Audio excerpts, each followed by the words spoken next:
Poly Truthers. Should NIL be allowed for high school players? Well, the truth is, what is the NIL? The easiest way for me to put it, or even remember it, is to use a person's name, image, and likeness. What exactly is likeness? Just a resemblance of a person. For example, the Jumpman on any Air Jordan shoe, right, is just assumed to be the likeness of Michael Jordan, of course. Whether that really was him or not, I don't know. But we all just know, well, that that's him. And this allows athletes to receive money, money, money, money.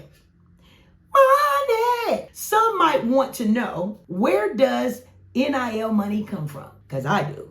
Well, the money comes from sponsors and brands who choose to promote products or services through any given student athlete. And get this, there is no cap or limit set on how much money an athlete is able to profit from these deals. Now, FYI, student athletes still cannot receive pay-to-play salaries from their schools. So do not get an NIL business company deal contract confused with boosters.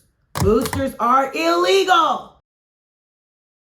Here's a buyer's beware for high school students. High school student athletes participating in these types of NIL opportunities during this novice period, meaning that it is a period of just the unknown and it's not impacting their NCAA eligibility. The same might not be so true for some areas. In fact, in some states such as Alabama, Arizona, Florida, and Mississippi, NIL activities as a high school student could cause the student to be ineligible for high school sports, which could in fact push more high school athletes to play club sports only, or transfer to a private school instead of playing for their public high school. This, in turn, could greatly affect college sports, whereas in states and territories such as California, Nebraska, and Washington, D.C., an NIL deal is a go. Now, as there's already a big battle amongst coaches in the views on the importance of students playing sports in high school, please make sure to always stay up to date on all the latest news surrounding this particular topic. As of to date, there are 31 states that have laws designating student athlete NIL deals. To read an article on it, go to opendoors.com. Here are some of the pros of the NIL. The NIL could help students in learning more about entrepreneurship and business at a much earlier age.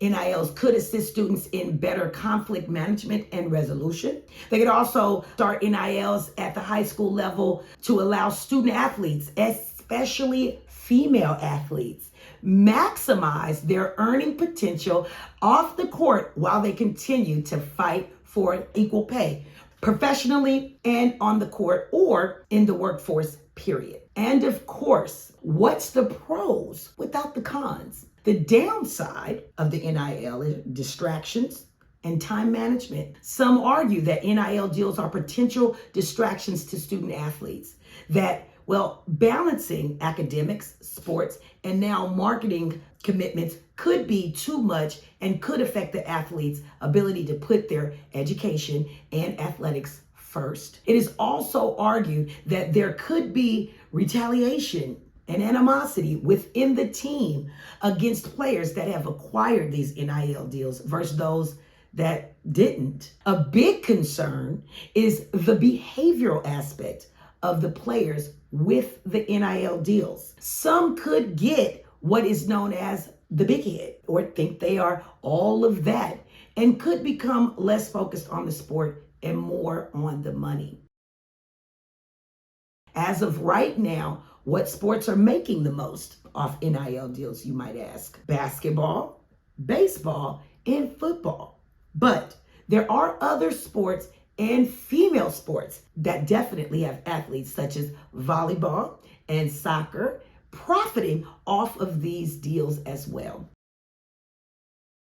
One Maryland club volleyball coach stated, now that the DMV high schoolers can get deals, it is a great way for players to make money using their name, image, and likeness. If there's a strong setter in the area, coaches could allow her to put on a clinic for setting.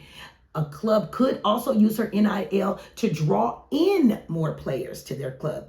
If they're in college, parents will pay more to have them learn and meet the player. He went on to say, if I had a girl that was in my club and going to a big school, I would give them a deal to come back home and do clinics. I don't know how famous one has to really be, if at all, to get an NIL deal. But even players at smaller D3 schools do things in their local area like camps and clinics and clubs. And the clubs could, and some do, use their name, image, and likeness on their walls.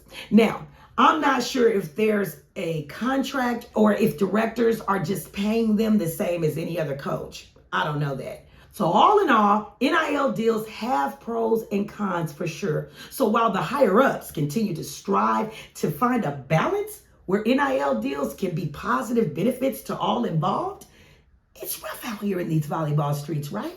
So until next time, remember, play like you're going to be subbed out. That's all for now, but if you like the content, leave a comment below, spike the like button, and subscribe to my channel.